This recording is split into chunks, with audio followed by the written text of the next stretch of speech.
بارونی رحمۃ اللہ علیہ نے مثنوی میں لکھا ہے کہ ایک بہرہ تھا، اس کا پڑوسی بیمار ہو گیا تو بہرے نے سوچا پڑوسی کی بیمار پرسی کے لیے جانا، مگر کیا کروں، میں بہرہ ہوں اور وہ بیمار ہے۔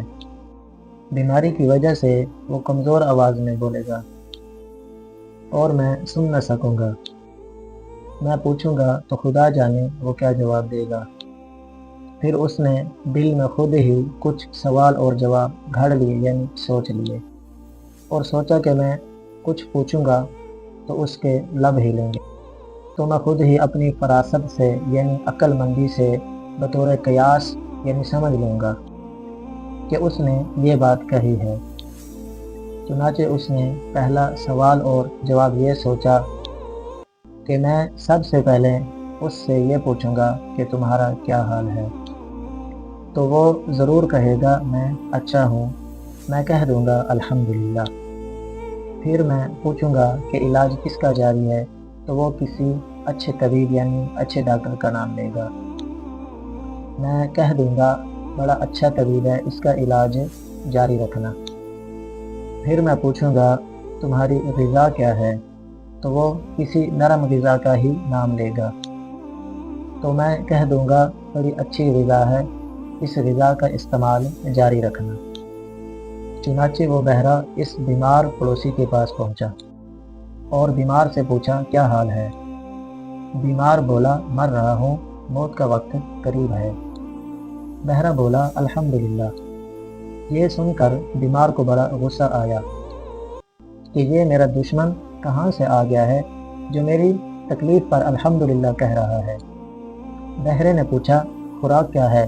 بیمار بولا میری خوراک زہر ہے۔ بہرہ بولا بڑی اچھی غذا ہے، یہی کھایا کرو، اسے مت چھوڑنا۔ اب تو بیمار اور غصے میں آ گیا۔ بہرے نے پھر پوچھا کہ طبیب کون سا ہے، ڈاکٹر کون سا ہے جو تمہارا علاج کرنے کے لیے آتا ہے؟ طبیب میرا ملک الموت ہے۔ بہرہ بولا مبارک ہو، یہ بہت بڑا اچھا طبیب ہے، اچھا ڈاکٹر ہے، اس کا علاج نہ چھوڑنا۔ یہ کہہ کر بہرہ اپنے خیال کے مطابق اپنا فرض پورا کر کے چلا آیا اور یہ سمجھا کہ بیمار کو میں خوش کر کے آیا ہوں، حالانکہ وہ اپنی جہالت سے بیمار کو ناخوش کر کے آیا ہے۔ اسی طرح جب غافل مسلمان آتا ہے تو نماز پڑھ کر اللہ تعالیٰ کو خوش کرنے کے لیے، مگر غلط نماز پڑھ کر الٹا اللہ تعالیٰ کو ناراض کر کے مسجد سے نکلتا ہے۔ اسی طرح اکثر نمازیوں کو نماز کے مسائل بھی نہیں آتے۔ کوئی صاحب نماز پڑھ رہے تھے تو سلام پھیرنے کے بعد انہوں نے سجدہ سہو کیا۔ کسی نے پوچھ لیا صاحب جی کیا نماز میں کوئی بھول واقعہ ہو گئی تھی جو آپ کو سجدہ سہو کرنا پڑا؟ تو وہ بولے بھولا تو کچھ بھی نہیں، ہاں